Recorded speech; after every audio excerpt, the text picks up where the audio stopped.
عمر بن لیث ذہن کے اندر ایک بار سوچے، اس کی فوج سامنے کھڑی، ظالم تھا، فوج سامنے کھڑی، اس نے سوچا کہ کاش یہ فوج حضور کے زمانے میں ہوتی تو یہ فوج میں ساری حضور کی عزت کے لیے لڑا دیتا۔ صرف اتنا سوچا، اس نے سوچا، جب مر گیا کسی نے دیکھا جنت میں، اس نے کہا، کسی نے پوچھا کہ تو کیسے بچا گیا، اور تیرے تو چاند ہی نہیں تھے بخشش کے، تو اس نے کہا کہ جو میں نے ایک دن حضور کی عزت کے لیے، اپنے لمحے کے لیے سوچا تھا نا ذہن میں، اللہ نے مجھے اس کی وجہ سے بخش دیا۔ یہ ملک وال کے اندر کی بات ہے، ملک وال یہ میرا بھی ساتھ ہے، میرے ساتھ پڑھتا رہا، میرا ساتھی تھا، وہ لبیک کے اندر تھا پہلے، تو وہ جب اس کو گرفتار کرنے کے لیے 2018 میں آئے نا آسیہ والے معاملے میں، تو وہ گھر نہیں تھا، اس کے والد صاحب بیمار تھے، لیکن اس کے والد صاحب کو وہ لے گئے، 3-4 دن گزرے، انہوں نے کہا کہ تو گرفتاری دے دے تو تیرے والد کو چھوڑ دیں گے، اس نے گرفتاری دے دی۔ 2019 کے اندر اس کے والد صاحب کی نا مثال ہو گئی، 2019 یا 20 سے میں ان سے ملا، جب میں ملنے کے لیے گا، اس نے خدا کی قسم، محبت وہ کرتا ہے شاید ابھی نہیں ہے ہمارے ساتھ، لیکن اس نے یہ بات اس نے کی ہے، اس نے کہا کہ میرے بھائی ہے چھوٹا، اس نے خواب کے اندر دیکھا کہ میرے والد صاحب جو ہیں وہ جنت میں سونے کے تخت کے اوپر بیٹھے ہیں، تو میں نے کہا ابا جی آپ کیسے؟ کہتا ہے یار وہ جو خادم حسین رضوی کی تحریک چلی تھی نا، جب خادم حسین رضوی جیل میں گیا تھا تو اس دن 3 دن میں بھی حضور کی عزت کے لیے اپنے بچے کی جگہ مجھے لے کر گئے تھے، رب نے مجھے صرف اس کی وجہ سے بخش دیا۔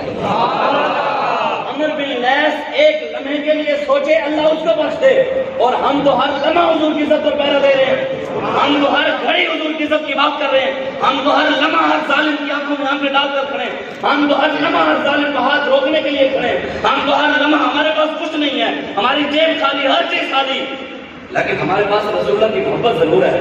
اور یہ جو حضور کا عشق ہے، بتائیں نواز شریف زرداری، عمران خان کتنے مربے کا مالک ہوگا؟ 1000 مربے کا، نواز شریف 2000 مربے کا، یہ زرداری 3000 مربے کا، ہم جتنا کام کرتے ہیں وہ تو پوری کائنات کے مالک ہے، کون دیتا ہے؟ ہمارے عمر میں پریشانی ان کو کیوں ہے؟ وہ ایک شعر ہے، بڑے لوگوں کو درد ہے ہمارے پیسے سے، ہمارے سے، جی ان کو انڈیا سے آتے ہیں۔ میں جب پکڑا گیا پچھلی دفعہ تو پولیس والے میری جیب سے اس وقت 1 لاکھ روپیہ نکلا، اور میرے جیز کیش اکاؤنٹ کے اندر اس وقت 70-80 ہزار روپیہ پڑا، تو وہ جب انہوں نے رپورٹ بنائی تو رپورٹ کے اندر لکھا کہ اس کا اسرائیل کے ساتھ تعلق ہے، اس کو اسرائیل سے فنڈ آتا ہے، تو میں نے اس وقت اس افسر کو کہا، میں نے کہا یار گل ہے جائے، باقی باتیں میں نے مان لی، لیکن یہ بتاؤ کہ اسرائیل کے اندر بھی جائز کیش اکاؤنٹ ہے؟ پاکستان کے اندر چلو جائز کا ہے اکاؤنٹ، اسرائیل کے اندر بھی جائز، چلو بینک اکاؤنٹ تو مانے، کوئی بات کرنے والی تو کرو، ثابت کرو، باتیں کرنے سے تو کچھ نہیں ہوگا۔ تم امریکہ سے مانگتے ہو، کبھی ہم نے کہا تم غدار ہو؟ ہم نے تو کبھی نہیں، ہم تو گنبد خضرا والے سے مانگتے ہیں،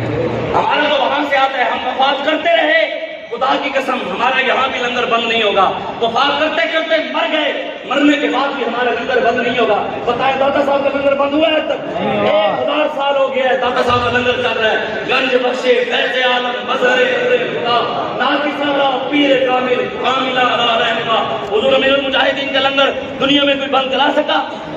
ابھی دنیا سے چلے گئے، کوئی بند کروا سک رہا ہے؟ وفات کرے، ہمارا جہاں سے آتا ہے وہ تو پوری کائنات کے مالک ہے۔ اور بابا جی فرماتے تھے نا، اتنا عجب مولوی خادم کی آمدنی پہ کس لیے؟ بڑے مولویوں کو ہمارے لداخ پر خاص کر کے میرے نال کرتے ہیں، یہی جو ہے نا، وہ میرے علاقے کے ایسے جو کہتا کہ یہ جو ہے نا 80,000 روپے فی تقریر کے لیتے ہیں، میں نے آپ سے پیسے لیے، مانگے آپ سے، یہ لوگوں کا ایسے ڈرتے کام تھا۔ ابھی یہ مالک ہے، ہمارے 10 روپے کے اندر بھی برکت ہے، تمہارے لاکھوں کے اندر حرام کے پیسے کے اندر کہاں سے برکت؟ ہمارا 10 نظر آتا ہے، برکت جو ہے۔ ہمارے استاد صاحب بخاری شریف پڑھاتے تھے، وہ فرماتے تھے بیٹا رب سے پیسہ زیادہ نہیں مانگنا، رب سے جو رزق ہے نا، رزق کے اندر برکت مانگنی ہے۔ پیسہ رزق ختم ہو جائے گا لیکن برکت ختم کبھی بھی نہیں ہوگی، کبھی بھی ختم۔ آج ہم آپ کو بھی دعوت دیتے ہیں، آپ آ جائیں، یہ نہ ہو کہ کل آپ کے ہاتھ سے سب کچھ نکل جائے۔ سال بعد آنا مدینے کے اندر، بس اسی بات پر ختم، سال بعد ہم مدینے کے اندر حضور کے پاس آ گئے، یا رسول اللہ دعا مانگے، میرا رزق کم ہے، رزق کے لیے دعا مانگے۔ حضور نے فرمایا کہ جتنا رب نے دیا اسی پر شکر ادا کرو۔ کہا نہیں یا رسول اللہ، حضور نے دعا مانگ لی، جب حضور نے دعا مانگی اللہ تعالیٰ نے اس کا رزق اتنا دیا کہ اس کی بکریاں مدینے کے اندر آتی نہیں تھی، اتنی بڑھ گئی۔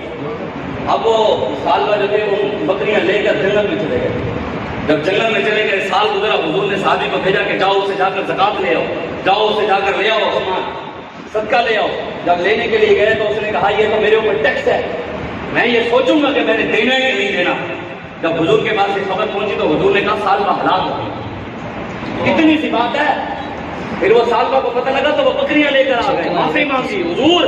کہتے ہیں حضور رحمت للعالمین ہے، حضور تو کسی کو کچھ کہتے ہی نہیں ہے۔ جب اتنی بات لگی نا کہ حضور نے کہا سالبہ ہلاک ہو گیا، وہ سارے بکریاں لے کر صدقہ زکات لے کر آ گیا حضور کے، حضور معافی دے دے، یہ لے لے۔ حضور نے فرمایا نہیں، اب رب نے تیرا مال لینے سے منع کر دیا۔ یہ نہ ہو کہ ہم رب کی بارگاہ سے گزار دیجیے کہ حضور ہم نے اپنی غلامی میں قبول ہی نہ کریں۔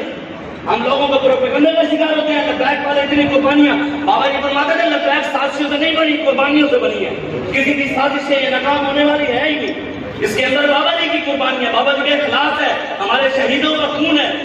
جس اسلام کی خاطر حضرت بلال نے اپنی زبان پر انگارے رکھوائے، جس اسلام کی خاطر حضرت امیر حمزہ نے کلیجے چپائے، جس اسلام کی خاطر حضرت حبیب بن زید نے اپنے جسم کے ٹکڑے کرائے، صحابہ نے سب کچھ قربان کیا، جس اسلام کی خاطر امام حسین نے سارا کنبہ قربان کر دیا، جس دین کی خاطر غازی الدین پھانسی پر چڑھ گیا، ممتاز قادری پھانسی پر چڑھ گیا، امیر المجاہدین اس دنیا سے چلے گئے دین کی خاطر۔ بتائیں اس اسلام کو ہم یورپ کے ٹکڑوں پر بیچ دیں، چند ٹکوں کی خاطر بیچ دیں؟ یہ جو چاہتے ہیں کہ ہمارے ساتھ بات کرے، فلاں کے ساتھ بات کرے، فلاں کے ساتھ بیٹھ جائے، فلاں کے ساتھ بیٹھ جائے، ہمارے قائد نے کہا ہماری کسی کے ساتھ اٹیچمنٹ نہیں ہے، کسی کے ساتھ نہیں ہے۔ ہمارے قائد نے کہا ہمیں 100 بار بھی الیکشن لڑنا پڑا ہم لڑیں گے، لیکن اپنے نظریے سے اپنے قائد سے پیچھے نہیں ہٹیں گے۔ ایڈجسٹمنٹ کسی سے نہیں ہے۔ وہ کہتا ہے میرا پتر ایڈجسٹمنٹ ہو جانی، میرا پتر